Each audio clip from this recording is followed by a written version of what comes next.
The golden dome shimmered under the last brushstroke of twilight.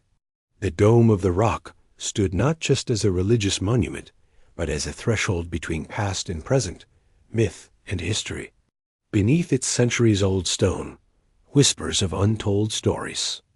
Echoed in the cold chambers few had ever seen. Dr. Layla Nasser tightened her headscarf and adjusted the flashlight strapped to her shoulder.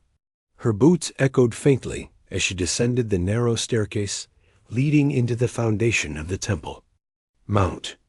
She paused, eyes scanning the damp stone walls. Glyphs, cracks, and restoration scars all told quiet stories. Behind her, Professor David Klein muttered in awe, "God, Layla.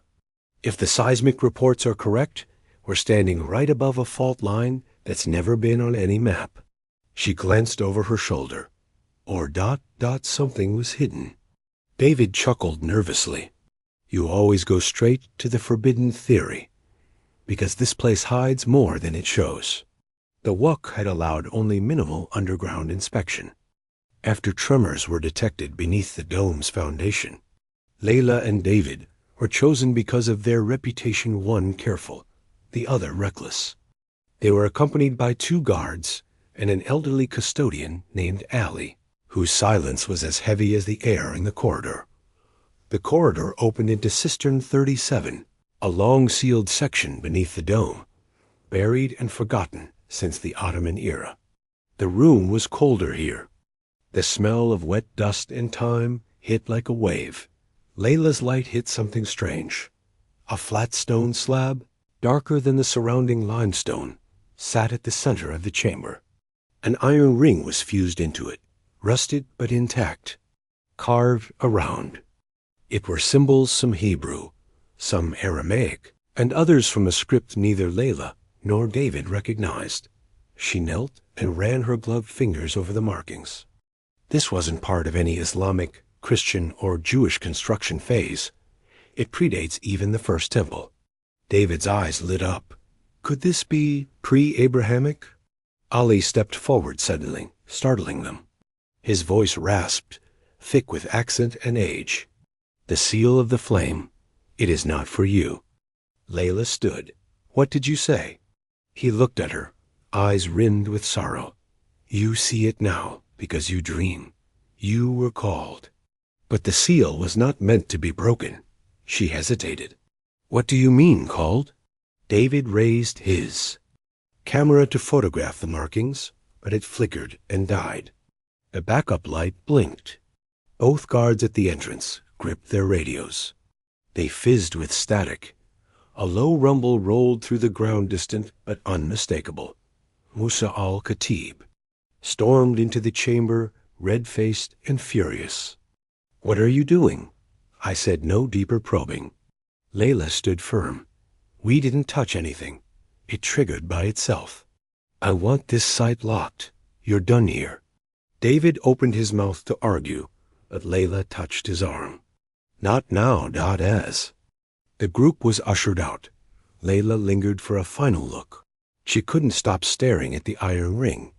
And then she heard it. A voice, not from behind her, not even from around her, but inside her. "Unseal and remember. The light waits for you." Later that night, rooftop of the Jerusalem Hotel, Layla leaned against the balcony railing, staring at the skyline. Her hand trembled as she replayed the voice in her mind. David joined her, carrying 2 mugs of black coffee. "You okay?" She took the cup with a nod. "Something happened down there. I know." "No, not just the tremor or the cameras. I heard something. Felt something." David sipped his drink, quiet for a moment, and he pulled a small cloth pouch from his coat. "I wasn't entirely honest earlier. I've been researching this for years. Found references to the seal in a set of forbidden text fragments from the Dead Sea Scrolls never published. They talk about a chamber beneath the mountain where light sleeps." Layla's breath caught. "You think that slab is that chamber's entrance?" He nodded. "And you, your family, your bloodline. It may not be a coincidence that you were chosen to lead this inspection. She laughed bitterly. Don't romanticize this. I'm serious. Layla, that dream you told me about the golden-eyed figure calling you Unsealer, it's in the scrolls. She stared at him. I didn't write that in my reports. David's voice dropped to a whisper. I read.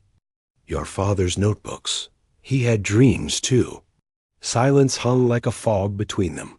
Elsewhere, inside the dome alley, returned alone to Cistern 37. He stood before the slab in silence. Slowly, painfully, he removed his old sandal and reached into the scene beneath the slab's base.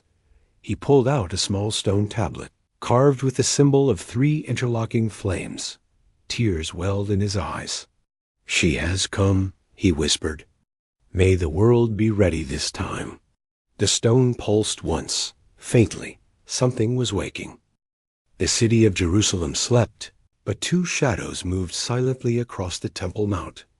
Dr. Layla. Nasser and Professor David Klein had slipped past security using a back route known only to a few WUC workers. Layla had bribed one of the younger, guards with a promise of anonymity and a fake research grant in his name. The young man never asked questions. They now stood again before Cistern 37, the entrance unlocked. The authorities thought the site was sealed, but Layla had kept a key. Copy. Her heart beat faster than her footsteps. She felt it again, the pull. Not emotional, not spiritual, magnetic. Are you sure you want to do this? David asked, his voice low. Layla exhaled. No, but I have to. They stepped down the stairs. The underground chamber welcomed them in silence.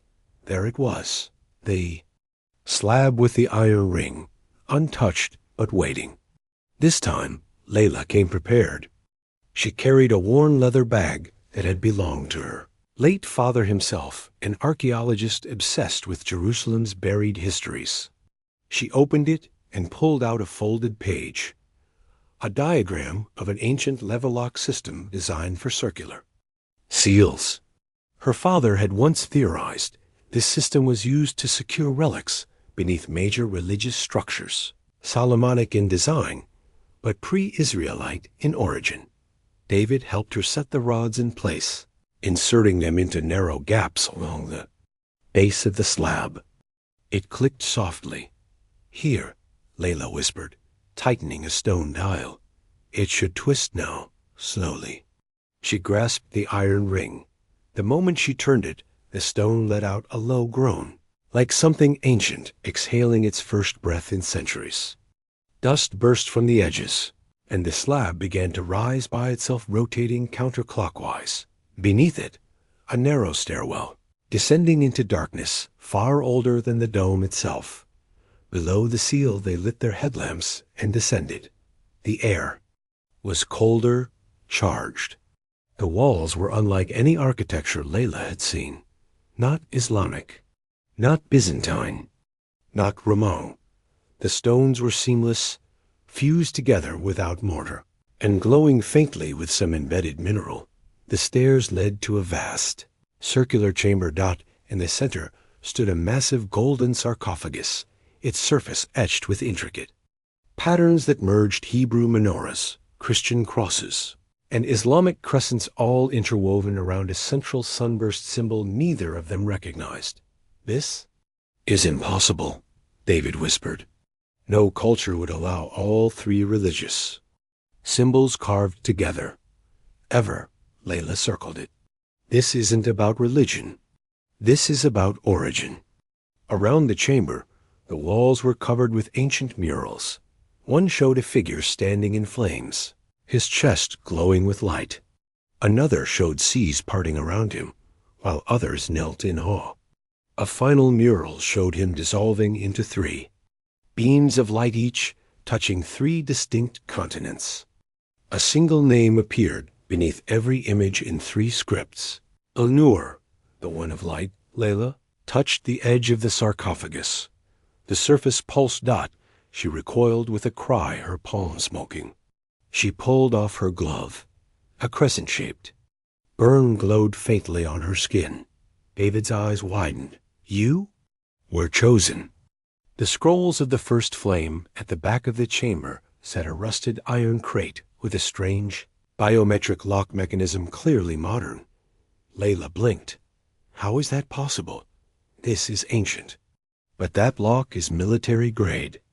David leaned in. Someone's been here before. Layla pulled out her father's keychain. One of the keys was strangely shaped and antique with a jagged end. She tested it, and to both their shock, it fit. The lock disengaged.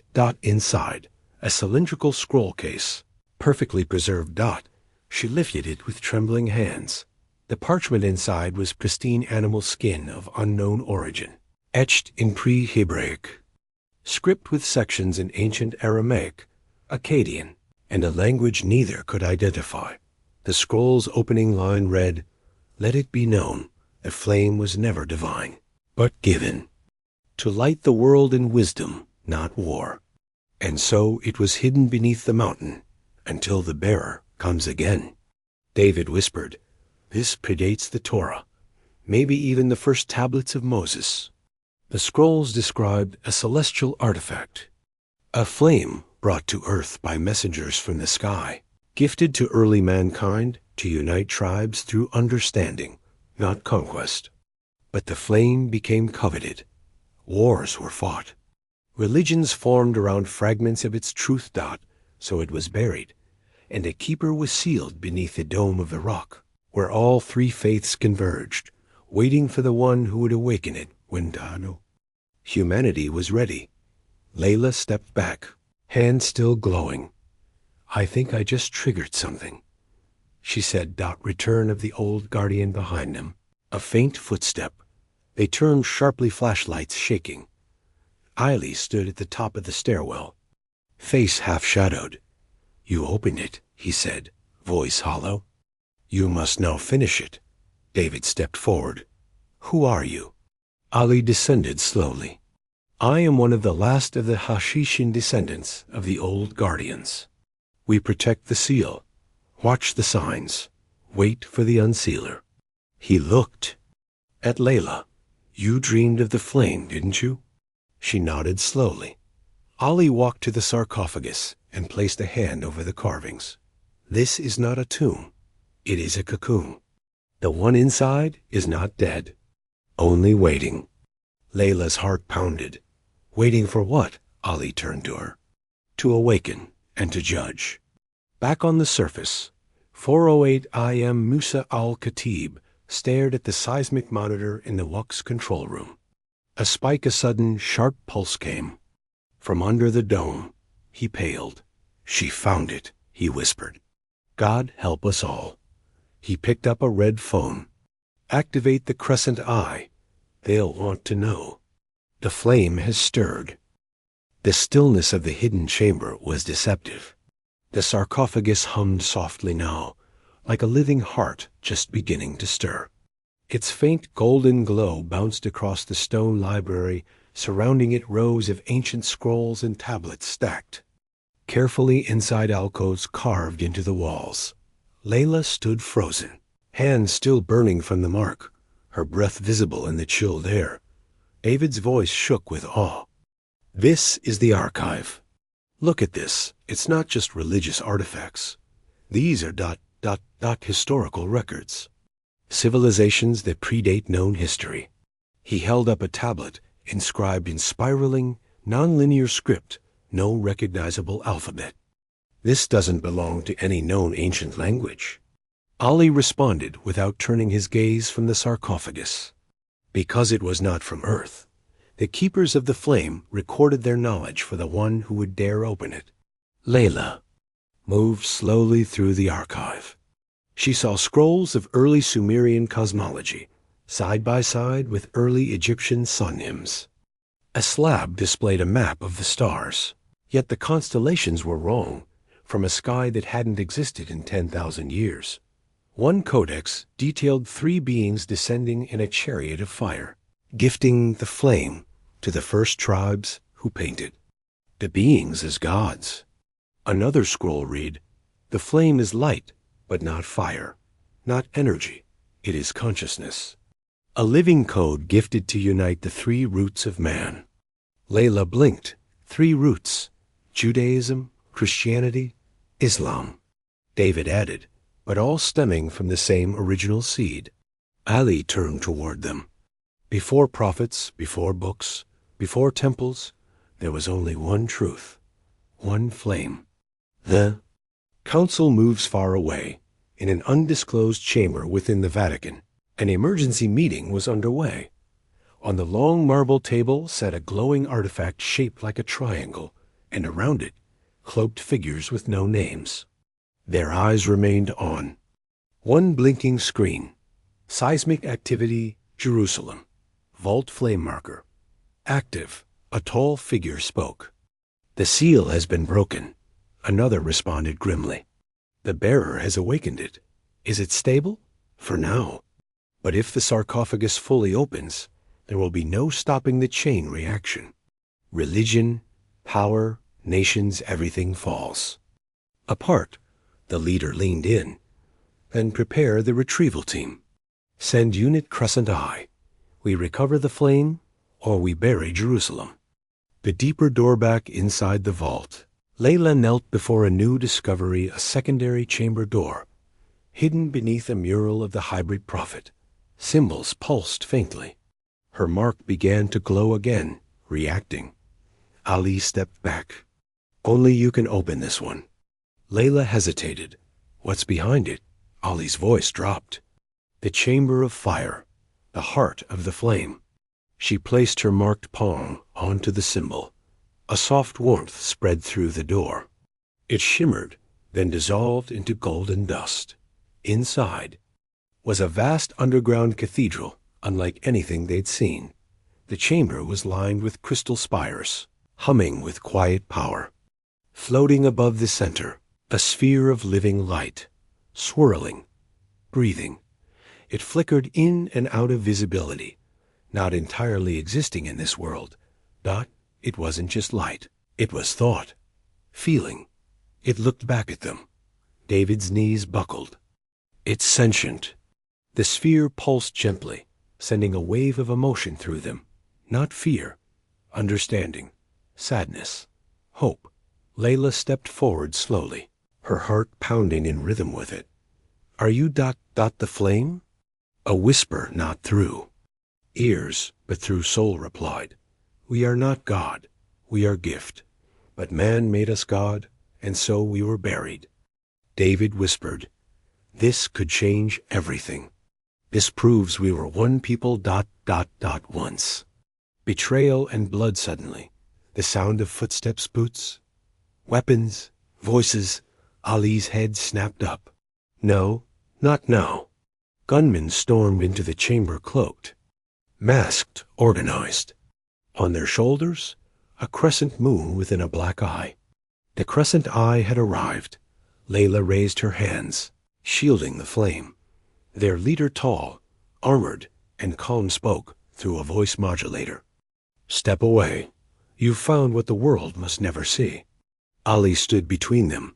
She is the bearer. The flame has chosen her. And she will be contained, like the others. Layla's voice trembled. There were others. The leader nodded. Every few centuries, the seal pulses. Every time we erase the evidence, your discovery is a threat to global order. We keep peace, not truth. David stepped forward. No, if people saw what's here, if they understood we come from one origin, they wouldn't fight. They'd burn the world in war to own it. A gunshot cracked.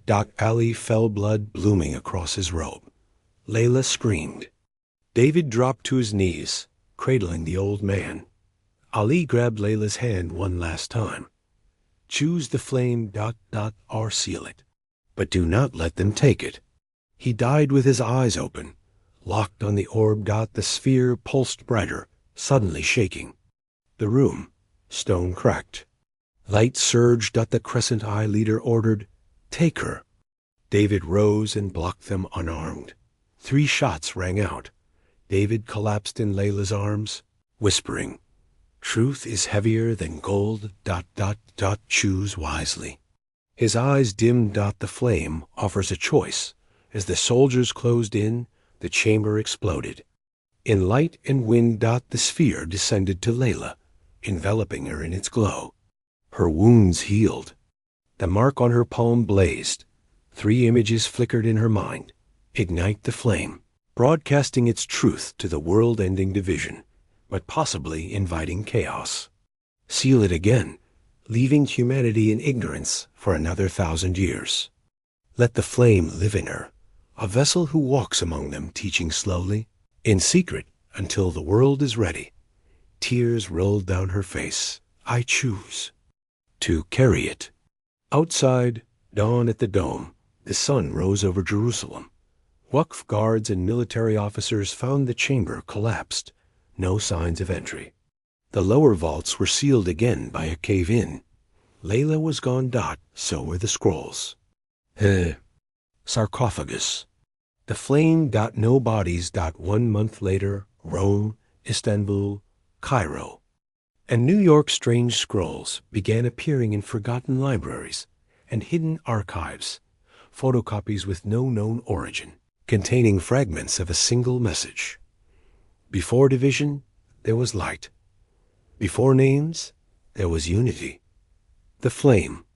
Lives among you. Religious leaders panicked. Conspiracy forums exploded. But no one knew where they came from. Final scene. Somewhere in the Atlas Mountains, a figure cloaked in white stood at a cliff's edge, eyes glowing faintly golden. She placed a scroll inside a child's satchel and whispered, "You are the next spark." She disappeared into the wind. The wind howled outside the sealed passage of Derinque, an ancient subterranean city once thought abandoned. It WSN single quotes deep in its heart. A hidden tunnel had been reopened by her. Layla Nasser moved like a phantom, her presence flickering at the edge of perception. She no longer needed light. The flame inside her pulsed gently beneath her ribs, guiding her through darkness, through memory, through destiny. She was no longer only archaeologist, not prophet, not goddess, but vessel. In her satchel were scrolls, etched stone fragments, and one map, a star map, that pointed to 3 forgotten convergences across Earth, each echoing the original flame, one in Africa, one in South America, and one beneath Jerusalem once more. But she wasn't alone in her awakening. The flame had stirred others. Cairo, Egyptian museum basement security alarms howled, but the cameras didn't record a thing. A masked man moved swiftly through sealed halls. On his arm, the black symbol of the crescent eye. He entered a forbidden chamber, where a newly discovered papyrus had been stored, a document identical to the ones Layla had released. The man opened a satellite comlink. The bearer has begun to spread the doctrine. We must act before a cult forms. Phase 2 is authorized. A voice on the other end replied coldly, "Terminate the vessel. Earn the flame at all costs." Paris. The broadcast decision meanwhile. In an encrypted lab in Paris, Layla's former colleague, Dr. Sonia Iqbal, stared at a USB stick marked with Layla's symbol, a crescent of fire. Layla had sent it to her. Inside, high-res scans of the murals, the prophecy scrolls, and a message. The truth is too big for one person. If I fall, let the world choose. Sonia turned to the technician beside her. If we upload this to the right place, it can't be taken down. It'll spread everywhere in minutes. He hesitated. Do we really want that? Her hand hovered over the keyboard. A knock at the door. Too late. The crescent. I had arrived. Jerusalem, the final return. Layla stood again before the dome of the rock. She had returned alone, in silence, wearing robes like those worn by desert, mystics flowing, simple, and ageless. A scarf concealed her identity, but the flame beneath her skin glowed through the fabric. No guards, no approval, no team. The earth seemed to recognize her. As she stepped forward, the golden dome shimmered not. with sunlight, but with something else. From the shadows, the crescent eye emerged, surrounding her, weapons drawn. Their leader, the same armored man who had shot David and Ali, stepped forward. "We warned you," he said. "The world is not ready." Layla didn't flinch. "Then why do you fear a woman with no army?" He raised his gun. "Because people follow light." The sarcophagus opened suddenly. The ground beneath them split open. The slab she had once unsealed rose again, but not by her hand.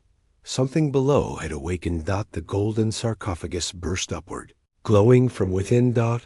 A storm of light and wind enveloped the courtyard. Soldiers screamed. Guns melted into ash. Then, a voice louder than thunder, gentler than a whisper. "This world has long forgotten, but we have not. One flame, one people. Remember." The sarcophagus opened, not revealing bones or a body, but a being made of living starlight. Human in form, but ethereal, shimmering with energy that changed shape with every breath. Eyes like suns. It stepped forward. Layla fell to her knees, not in fear, but reverence. "Are you the one?" she asked. The being smiled. "No, you are." Then it turned to the crescent eye. "You have kept truth from your kind, buried light for fear of shadow. But the age of silence ends now." The soldiers tried to flee, but the light stopped them, not with force, but with vision. They fell to their knees, weeping, some clutching their symbols of faith. The entity showed them not destruction, but origin, a world before temples, a language before words, a flame inside all people. The decision echoes elsewhere. Sonia survived. She uploaded the flame's archive across multiple satellite networks. Within minutes, the documents reached dark web forums, academic databases, and major journalists. Despite efforts by governments and the Crescent Eye to shut them down, the truth spread too fast. The public reaction was chaos, but not violence. People began comparing scrolls. Imams, rabbis, and priests held secret meetings.